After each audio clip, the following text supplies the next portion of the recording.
3 सितंबर को दोस्तों आपका कक्षा 11वीं का व्यवसाय अध्ययन बिजनेस स्टडीज का त्रैमासिक परीक्षा का पेपर है। इसलिए दोस्तों मैं फास्ट ही आपको पूरा प्रश्न बैंक तैयार कराते जा रहा हूं, क्योंकि प्रश्न बैंक से ही आपके क्वेश्चन आपको देखने को मिलेंगे त्रैमासिक परीक्षा में। ओके, ब्लूप्रिंट हम देखें, टोटल दोस्तों आपके 5 अध्याय आने हैं। पार्ट 1 आ चुका है। पार्ट 1 में दोस्तों मैंने आपके 5 अध्याय, पांचों अध्याय के कंप्लीट वस्तुनिष्ठ जितने भी आपके प्रश्न बैंक पे सभी आपको तैयार करा दिए। तो पार्ट 1 देख लीजिएगा वीडियो जाकर चैनल पर, तो आपको दोस्तों वस्तुनिष्ठ कंप्लीट हो जाएंगे, यानी आपके 32 नंबर फिक्स हो जाएंगे। अब रह जाते हैं हमारे क्वेश्चन आंसर। तो अब मैं दोस्तों आपको क्वेश्चन आंसर जितना भी हो सकता है, जो भी सिलेक्टेड होंगे मैं आपको कवर करा दूंगा। ओके, तो चलिए देख लेते हैं। सबसे पहले दोस्तों अध्याय आज 1 आ जाता है हमारा व्यापार, व्यवसाय, व्यापार एवं वाणिज्य। सबसे पहले दोस्तों आ जाते हैं अति लघुत्तम प्रश्नोत्तर। काफी सारे क्वेश्चन हैं, इसलिए दोस्तों मैं आपको फास्ट ही सॉल्यूशन बताते जाऊंगा, ज्यादा आपको समझाऊंगा नहीं, सॉल्यूशन आपको बताते जाऊंगा, दिखाते जाऊंगा। और आपको तैयार करना है तो आपको क्या है, स्क्रीनशॉट ले लीजिएगा, फिर आपको क्या है बार बार फिर क्या है रिवीजन करते रहिएगा। पहला क्वेश्चन है हमारा, पेशा से क्या तात्पर्य है। दूसरा क्वेश्चन है, उद्योग से क्या है। व्यवसाय एक आर्थिक क्रिया है, स्पष्ट कीजिए। रोजगार से क्या तात्पर्य है। पहले इन चारों क्वेश्चन के सॉल्यूशन देख लेते हैं। तो पेशा से आशय बताया, पेशेवर व्यक्ति से आशय ऐसे व्यक्ति से होता है, पेशे से आशय जो अपने ज्ञान, कौशल और प्रशिक्षण के द्वारा समाज में अपनी सेवाएं देता है। ओके, ये आपका दिया हुआ है, तैयार कर लीजिएगा। तो उद्योग से क्या है ये पूछा जा रहा है। तो उद्योग मानवीय आवश्यकताओं की संतुष्टि के लिए प्रकृति द्वारा प्रदत्त कच्चे माल को भौतिक संसाधनों एवं उत्पादन के उपादानों के सहयोग एवं अर्धनिर्मित निर्मित अवस्था में परिवर्तित करना ही उद्योग है। व्यवसाय का आर्थिक क्रिया से आपको स्पष्ट करना है। 2 लाइन देखिए, 2 नंबर के क्वेश्चन है, 2 से 3 लाइन में आपको सभी तैयार कर जाना है। व्यवसाय होता है एक आर्थिक क्रिया है, यानी पैसे कमाने के उद्देश्य से की जाती है, इसलिए हमारी ये आर्थिक क्रिया है। तो सिंपल आपको यही बता देना, व्यवसाय का प्रमुख उद्देश्य मानवीय पितरों से लाभ कमाना होता है, अतः व्यवसाय क्या है, आर्थिक क्रिया है। किस प्रकार से वो आपका दिया हुआ है। नेक्स्ट हमारा, रोजगार से क्या है। रोजगार आपने सुना होगा कि रोजगार क्या होता है, तो दूसरों के लिए काम या काम करना ही क्या रोजगार कराता है। अगर आप कहें किसी दूसरे व्यक्ति के लिए काम कर रहे हैं, जैसे हम क्या रोजगार उसे कहते हैं। इस कार्य में उन्हें वेतन, मजदूरी, बोनस, भत्ते या अन्य लाभ प्राप्त होते हैं। ओके, ज्यादा याद नहीं रहा तो बस मैन आपके आगे की 2 लाइन आप पढ़ लीजिएगा। ओके, कंप्लीट हो जाता है। आगे देख लेते हैं। आगे नेक्स्ट हमारा आ जाता क्वेश्चन है, वाणिज्य से क्या है, व्यवसायिक जोखिम क्या है। तो वाणिज्य से आपसे आशय बताया जाए, वाणिज्य से अंतर्गत वस्तुओं की क्रय विक्रय, यातायात, संग्रह, बैंक, बीमा, विनिमय संबंध रखने वाली की सभी क्रियाएं आती हैं। नेक्स्ट आपसे व्यवसायिक जोखिम क्या है ये पूछा जा रहा है। व्यवसायिक जोखिम से आशय व्यापार में किसी ऐसी अनसोची अप्रत्याशित घटना के होने से है जिसके संबंध में व्यवसायी ने सोचा ही नहीं है। मतलब हम व्यवसाय कर रहे हैं और कुछ ऐसा हो जाए घटना, मतलब जिससे में क्या घाटा लग जाए, वो चीज़ हमने सोची ही नहीं है, इसलिए वो कहते हैं वैसे व्यवसायिक जोखिम। ओके, कंप्लीट हो जाता है। आगे देख लेते हैं।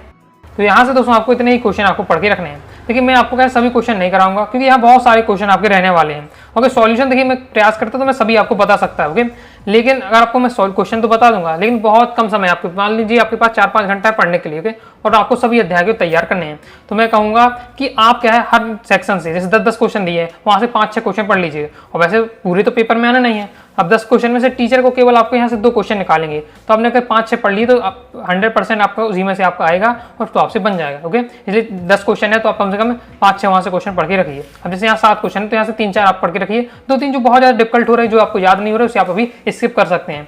ओके, देखिए इंपॉर्टेंट तो सब है, लेकिन त्रैमासिक परीक्षा की आपको फुल नंबर लाना है, कम समय है इसलिए। ओके, नहीं तो बहुत सारे विद्यार्थी ऐसा करते हैं, पूरे पढ़ने के चक्कर में 3 अध्याय के पढ़ेंगे, लास्ट के 2 अध्याय के छोड़ देंगे, इससे इनका पूरा वहाँ का नंबर चला जाता है। तो ऐसा ना करके आप क्या है पूरा मैन पूरा एक बार पढ़ लीजिए, फिर हो सकता है तो आप और ज्यादा क्वेश्चन पढ़िएगा। ओके, फिर 3 नंबर में आपको पढ़ के रखना है, उद्योग के 3 महत्व लिखिए, व्यवसाय की 3 विशेषताएं लिखिए, पेशा और रोजगार में 3 अंतर, 3 इंपॉर्टेंट रहने वाले हैं। पेशा और रोजगार के आपको 3 अंतर बताने हैं। क्रम से हम सॉल्यूशन देख लेते हैं। उद्योगों के आपको 3 महत्व बताने, तो उद्योग के महत्व आपके पास से दिए। पहले महत्व है उपयोगिता का सृजन, दूसरा है प्रमुख क्रिया, तीसरा है विक्रय योग बनाना, चौथा कच्चे माल का परिवर्तन। ये होता है उद्योगों के महत्व। नेक्स्ट हमारा दोस्तों क्वेश्चन है, व्यवसाय की 3 विशेषताएं। व्यवसाय की क्या विशेषता होती है, तो ये मानवीय क्रिया होती है। उपयोगिता का क्या सृजन व विक्रय किया जाता है। व्यवसाय में क्या होता है, उद्योगों में क्या होता है कि हम कोई भी क्या चीज उपयोगी बनाते हैं जो मानव के लिए उपयोगी होते हैं और उसका विक्रय करते हैं। जैसे मूल्यवान वस्तुओं एवं सेवाओं के उत्पादन एवं वितरण होता है, ये इसकी व्यवसाय की विशेषता है। पारस्परिक लाभ के लिए विनिमय होता है। ये आपके क्रम से दिए हैं व्यवसाय की विशेषताएं। आगे देख लेते हैं। आगे दोस्तों आपको पेशा और आपको रोजगार में अंतर आपको बताना है, तो ये आपका दिया हुआ है पेशा और रोजगार में अंतर। स्थापना, योग्यता, कार्य की प्रकृति, पूंजी निवेश, इन अंतर के आधार पर दोस्तों आपको क्या पेशा रोजगार में अंतर दिया है, तैयार कर लीजिएगा। आगे नेक्स्ट हमारा क्वेश्चन यहाँ देखने को आपको मिलेगा, व्यवसायिक जोखिम के 3 कारण बताइए। तो व्यवसायिक जोखिम के आपको 3 कारण बताने हैं। तो ये आपको व्यवसायिक जोखिम के कारण दिए हुए हैं। ओके, पहले आपको मानवीय कारण, अब कारणों को भी 3 टाइप से बांटा गया है। मानवीय कारण बताया जा रहा है, फिर आर्थिक कारण बताया जा रहे हैं। ओके, 2 प्रकार से कारण बांटे गए। अब मानवीय कारण के अंदर भी कई सारे कारण होते हैं।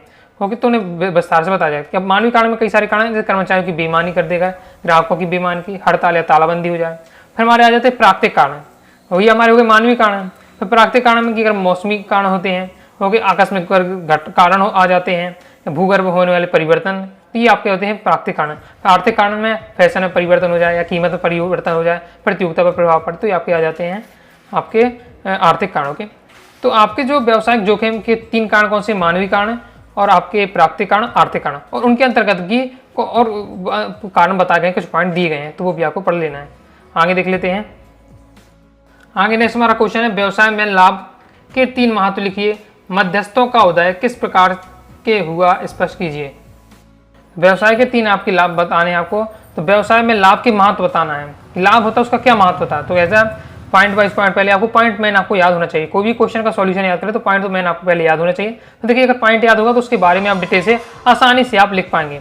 तो लाभ व्यवसाय का जीवन रखते हैं, कार्यकुशलता में वृद्धि के लिए, फिर लाभ में खुशहाली आती है, लाभ से अधिक लाभ अर्जित करता है। ओके, निवेशकों की क्या प्रसन्नता बढ़ती है। अगर लाभ हमें मिल रहा है व्यवसाय में तो उससे क्या महत्व होता है, तो ये सब उसके महत्व दिया है कि जिस निवेशक ने जिन्होंने निवेश किया है कंपनी पर, वो बहुत ज़्यादा प्रसन्न होते हैं। लाभ से क्या है, हम और लाभ प्राप्त कर सकते हैं और कंपनी को अच्छे चला सकते हैं। ओके, और लाभ ही क्या है, व्यवसाय का जीवन रखते हैं। अगर किसी व्यवसाय में लाभ नहीं हो रहा तो पक्का है कि वो कुछ ना कुछ दिन बाद बंद हो जाएगा। इसलिए कहा जाता है कि लाभ ही क्या है, व्यवसाय का जीवन रखते हैं। तो ये आपका दिया हुआ, तो तैयार कर लीजिएगा। आगे देख लेते हैं। तो नेक्स्ट हमारा क्वेश्चन पूछा जाता है, मध्यस्थों के उदय किस प्रकार से हुआ, स्पष्ट कीजिए। इसका सॉल्यूशन आपका ये दिया हुआ जा रहा है। फिर इसके बाद नेक्स्ट हमारा क्वेश्चन आएगा, ऐसी किन्हीं 2 व्यावसायिक क्रियाओं को स्पष्ट कीजिए जो व्यापार में सहायक होती हैं। तो व्यापार में सहायक होती है पहले मानवीय क्रिया, दूसरा है उपयोगिता का सृजन तथा विक्रय। ये क्या आपकी बहुत ज़्यादा महत्वपूर्ण क्रिया रहने वाली हैं। तो व्यावसायिक क्रिया को आपने स्पष्ट किया है, कंप्लीट हो जाता है। तो ये वाला क्वेश्चन भी आपको कंप्लीट करा दिया है। अब इसका 4 नंबर वाले इस चैप्टर से मेरा क्वेश्चन आ जाते हैं। पहला है, वाणिज्य और व्यापार में कोई 4 अंतर लिखिए और उद्योगों का वर्गीकरण की व्याख्या कीजिए। देख लेते हैं। तो व्यापार और वाणिज्य में आपको अंतर बताना है। तो ये आपका दिया है, व्यापार और वाणिज्य में अंतर, अर्थ के आधार पर, क्षेत्र, पूंजी, उद्देश्य, स्थान, इन सब के आधार पर व्यापार और वाणिज्य में अंतर स्पष्ट किया गया है। तैयार कर लीजिएगा। फिर नेक्स्ट आ जाता है, उद्योगों के वर्गीकरण की आपको व्याख्या करनी है। उद्योगों का वर्गीकरण दिया है, पहले प्राथमिक उद्देश्य उद्योग के दिए हुए हैं, उसके बारे में बताया जा रहा है। फिर दोस्तों आपका द्वितीयक उद्योग आ जाता है, उसके बारे में दोस्तों आपका दिया जा रहा है। फिर विनिर्माण उद्योग है और वो आपको यहाँ दिया जा रहा है। आगे नेक्स्ट क्वेश्चन है हमारा, व्यापार एवं उद्योग में कोई 4 अंतर आपको लिखने हैं। और इसके बाद दोस्तों आपको इसमें महत्वपूर्ण रहने वाला है कि व्यवसायिक जोखिम की प्रकृति को स्पष्ट कीजिए। तो व्यापार और उद्योग में अंतर आपका ये दिया हुआ, अर्थ, क्षेत्र, पूंजी, उद्देश्य, स्थान के आधार पर व्यापार उद्योग में अंतर आपका ये दिया हुआ है। तो स्क्रीनशॉट आप ले लीजिए। ओके, वीडियो को फुल क्वालिटी में देखिए, कोई दिक्कत नहीं होगी। स्क्रीनशॉट लेकर आप जरूर रख लीजिएगा, क्योंकि ताकि आप जब पेपर देने जाए तो उसके 2-3 घंटे पहले आप फास्ट ही सभी क्वेश्चन के क्या है रिवीजन कर सकें। ऐसे हमारा व्यवसायिक जोखिम की प्रकृति को स्पष्ट करना है, ये पूछा जा रहा था। तो व्यवसायिक जोखिम की प्रकृति किस प्रकार से दी है, उसकी प्रकृति क्या होती है। तो ये पॉइंट वाइज पॉइंट दिया हुआ है, 3-4 पॉइंट बस आपको पढ़ के रख लेना है। यहाँ तो 7-8 पॉइंट आपके दिए हैं। तो जोखिम क्या जन्म से अनिश्चितताओं से होता है, इसके साथ ही जोखिम से बचा नहीं जा सकता। ओके, ऐसे जोखिम आ जाए जो आपने कभी सोचा ही ना हो। ओके, जोखिम उठाने का प्रतिफल लाभ है। व्यवसाय का आकार और जोखिम की मात्रा, एकाधिकार जोखिम को कम करता है। जोखिम की समय निर्भरता, वस्तु की प्रकृति जोखिम को प्रभावित करती है। जोखिम का घटने के स्थान पर बढ़ जाना। तो ये आपके दिए हैं इतने सारे पॉइंट जोखिम की प्रकृति को जो स्पष्ट करते हैं। 3-4 पॉइंट आपको पढ़ के रखना है। आगे देख लेते हैं। आगे नेक्स्ट ऐसे हमारा क्वेश्चन है, एक व्यवसाय प्रारंभ करते समय कौन कौन से महत्वपूर्ण कारकों को ध्यान रखना चाहिए, वर्णन कीजिए। और ये भी हमसे पूछा जा रहा है, आर्थिक एवं अनार्थिक क्रिया में कोई 4 अंतर लिखिए। तो आपका दिया है, एक व्यवसाय को प्रारंभ करते समय कौन कौन से महत्वपूर्ण कारक को ध्यान में रखना चाहिए। तो क्रम से दिए, व्यवसाय का प्रकार, व्यवसाय का आकार, व्यवसाय का स्थान और स्वामित्व का स्वरूप। ये आपको इन पॉइंटों के ध्यान रखना चाहिए जब आप क्या व्यवसाय करें, कि व्यवसाय का कौन सा प्रकार आपको रखना चाहिए, व्यवसाय का आकार कैसा आप रखेंगे। ओके, और व्यवसाय के किस स्थान पर आपको व्यवसाय करना, तो स्थान का ही महत्व रहता है। तो क्रम से आपका दिया हुआ है। आगे देख लेते हैं। नेक्स्ट दोस्तों हमारा आर्थिक और गैर अनार्थिक क्रिया में आपको अंतर बताना, तो आपका दिया हुआ आर्थिक और गैर अनार्थिक क्रिया में अंतर, तो इसे भी आपको तैयार कर लेना है। स्क्रीनशॉट आप ले लीजिए, ये भी आपका बहुत ज़्यादा महत्वपूर्ण रहने वाला है। नेक्स्ट और लास्ट हमारा क्वेश्चन है, व्यवसाय का मुख्य उद्देश्य लाभ प्राप्ति के साथ साथ समाज सेवा भी है, समझाइए। इसका हम सॉल्यूशन देख लेते हैं। तो इसका सॉल्यूशन आपका ये दिया हुआ है, तो स्क्रीनशॉट आप ले सकते हैं कि व्यवसाय का मुख्य उद्देश्य लाभ प्राप्ति के साथ साथ समाज सेवा भी है।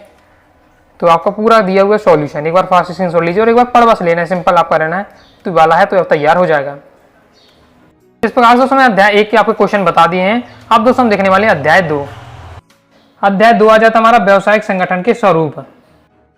इसमें अति लघु तीन प्रश्न है। पहला है, एकाकी व्यापार से क्या आशय है, साझेदार किसे कहते हैं। सॉल्यूशन आपका दिया है, एकाकी व्यापार से क्या आशय है। व्यापारिक संगठन का सबसे प्राचीनतम रूप एकाकी व्यापार है। ऐसा व्यापार जिसमें कोई व्यक्ति अपनी मेहनत से स्थापित करता है, स्वयं ही व्यापार का संचालन करता है एवं व्यापार में लाभ हानि भी स्वयं ही का ही अधिकार होता है, ऐसे व्यापार को एकाकी व्यापार कहते हैं। साझेदार किसे कहते हैं, जब 2 या 2 से अधिक किंतु अधिकतम 20 व्यक्ति किसी वैध व्यवसाय को लाभ कमाने के लिए चलाने के लिए एकत्रित होते हैं तो हम साझेदारी व्यवसाय कहते हैं। 2 या 2 से अधिक हो कम से कम, और आपका क्या है अधिकतम दोस्तों आपके 20 हो और मिलकर क्या है लाभ कमाने के उद्देश्य से कोई व्यवसाय कर रहा है तो आपका साझेदारी व्यवसाय कहलाएगा। इतना आपका रहने वाला है। आगे नेक्स्ट देख लेते हैं। आगे नेक्स्ट हमारा क्वेश्चन है, कंपनी से क्या आशय है, कर्ता किसे कहते हैं, साझेदारी संलेख क्या है, सार मुद्रा किसे कहते हैं। कंपनी से आशय क्या है, कंपनी एक वैधानिक कृत्रिम व्यक्ति है जिसका समावेलन कंपनी अधिनियम के अंतर्गत होता है, जिनकी स्थापना किसी उद्देश्य से की जाती है, जिसके सदस्यों का दायित्व प्राय सीमित होता है। ये आपका दिया हो कंपनी के बारे में तैयार कर लीजिएगा, थोड़ा डिटेल से दिया है, आपको इसे सॉर्ट आउट कर लेना है।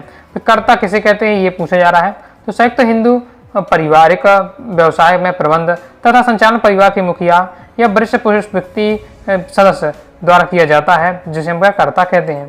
तो साझेदारी संलेख से क्या है, तो साझेदारी संलेख वह पत्र है जिसमें साझेदारों में पारस्परिक कर्तव्य अधिकार, व्यवसाय संचालन के माध्यम, साझेदारी के प्रवेश व पृथक करने के शर्त व फर्म के समापन के समय लेखों का निपटारा इत्यादि संबंधित प्रावधान दिए होते हैं। फिर सार मुद्रा किसे कहते हैं ये पूछा जा रहा है, कंपनी की कृत्रिम व्यक्ति होने के कारण हस्ताक्षर नहीं कर सकती, इसलिए कंपनी की एक सार मुद्रा होती है जिस पर कंपनी का नाम अंकित होता है। कंपनी द्वारा किए गए प्रत्येक व्यवहार पर सार मुद्रा होना आवश्यक है, तभी वह कार्य कंपनी द्वारा माना जाता है। आगे देख लेते हैं।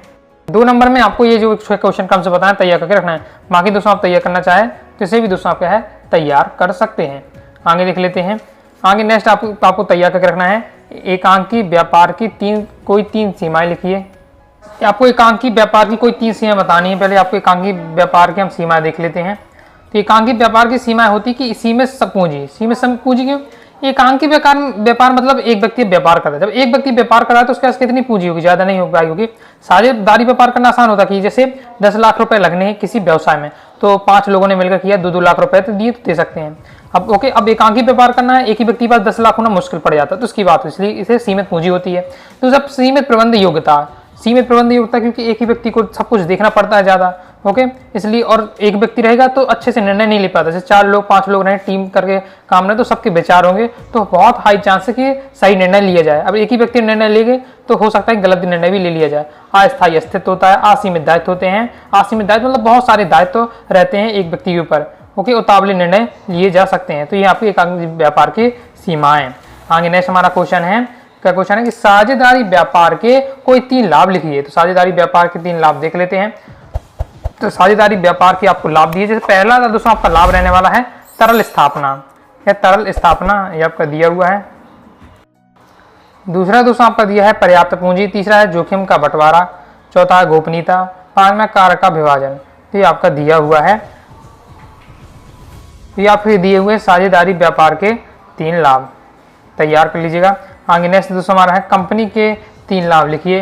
तो कंपनी के लाभ आपके दिए हुए हैं वृहद उत्पादन, कुशल प्रबंधन, एकाधिकार के लाभ, आयकर संबंधी छूट, जोखिम का विभाजन, ये सभी आपके दिए हैं कंपनी के लाभ, तैयार कर लीजिएगा।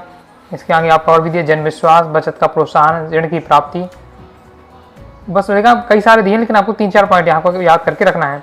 नेक्स्ट है संयुक्त हिंदू परिवार व्यवसाय के आपको दोष बताने हैं।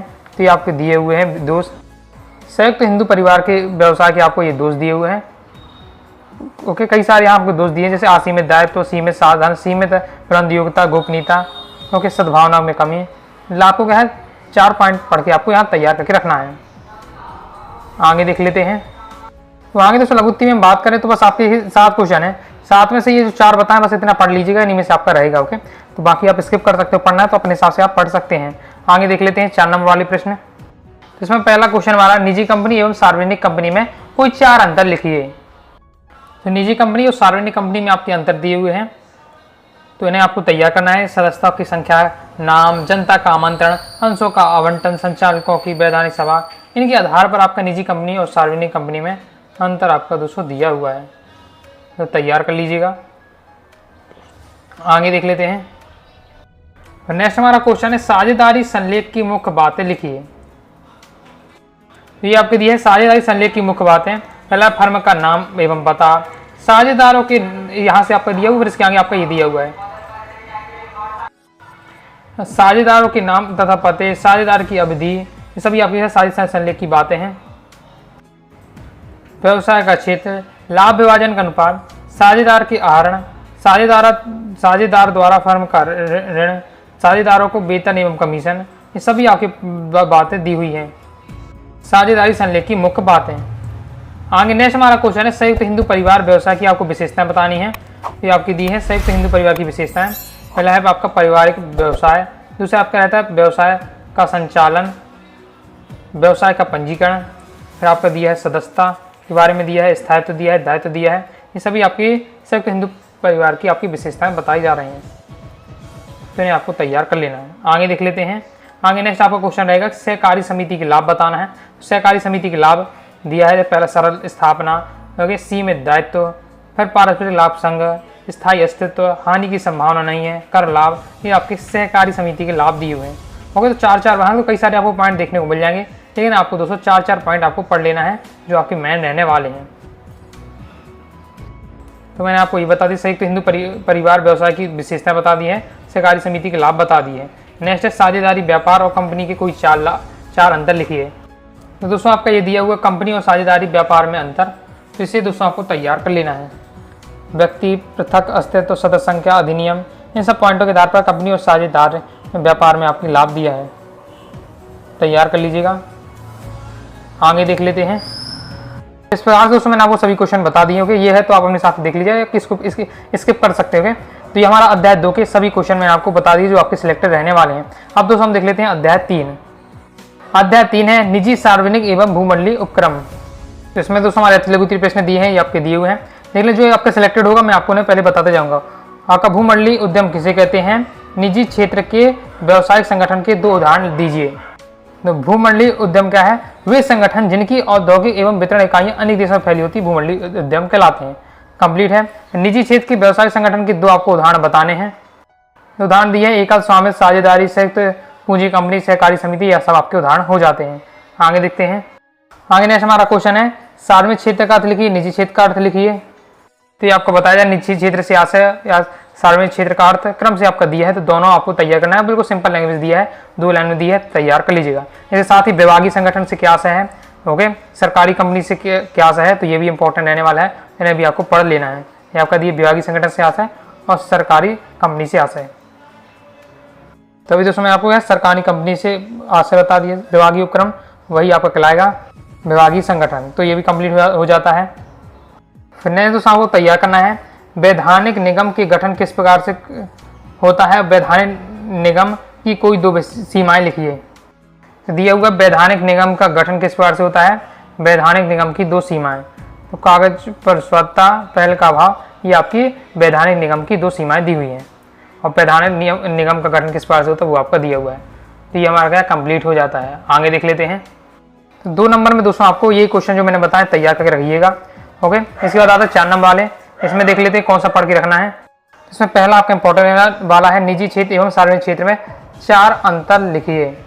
दोस्तों आपको ये दिया है निजी क्षेत्र और सार्वजनिक क्षेत्र में आपका अंतर, तो तैयार कर लीजिएगा। स्वामित्व, उपभोक्ता सम्राट, राजनीतिक प्रभाव, नियंत्रण, शोषण, लाभ, सामाजिक कल्याण, इन पॉइंटों के आधार पर निजी क्षेत्र और सार्वजनिक क्षेत्र में अंतर बताया जा रहा है।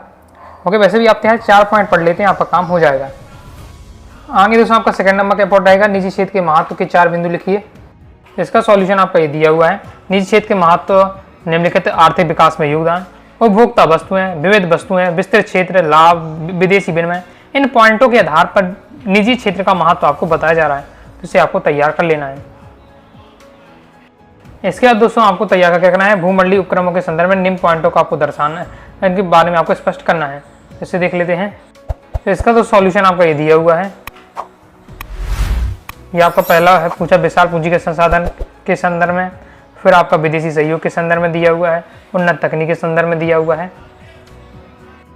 और इसके आगे आपका ये दिया हुआ है, कंप्लीट हो जाता है। तो 4 नंबर दोस्तों आपको ये 3 क्वेश्चन महत्वपूर्ण है जो आपको पढ़ के रखना है, बाकी आप अपने से और क्वेश्चन भी तैयार करना है तो इन्हें आप तैयार कर सकते हैं। ओके, तो जो सिलेक्टेड थे मैंने आपको कवर करा दिए। तो इस बार से अध्याय 1, अध्याय 2, अध्याय 3 के जो भी महत्वपूर्ण क्वेश्चन थे उनका मैंने आपको कहा क्वेश्चन को बता दिया है, कौन कौन से महत्वपूर्ण आपको पढ़ के रखना ही है, सॉल्यूशन बता दिया है। ओके, अब दोस्तों हमारे रह जाते हैं अध्याय 4 और अध्याय 5 है, तो हम नेक्स्ट पार्ट में उनके क्वेश्चन भी कवर कर लेंगे। जितने बताएं सभी आपको तैयार करके जरूर रखना है। तो आइए दोस्तों आपको वीडियो लाइक करके सब्सक्राइब जरूर कर दीजिएगा। इसके साथ ही दोस्तों टेलीग्राम चैनल, व्हाट्सएप चैनल को जरूर ज्वाइन कर लीजिएगा। मिलते हैं नेक्स्ट वीडियो में, तब तक के लिए बाय बाय।